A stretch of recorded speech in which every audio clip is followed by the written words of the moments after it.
So it's roughly 11:30 right now. 11:20.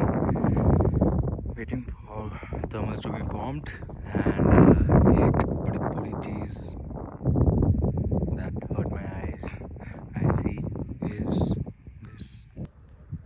this. This is an inversion layer or pollution layer. Look, ये नीचे से नहीं दिखती है भाई. This is only visible from higher altitudes. In our case, the billing paragliding side top take off.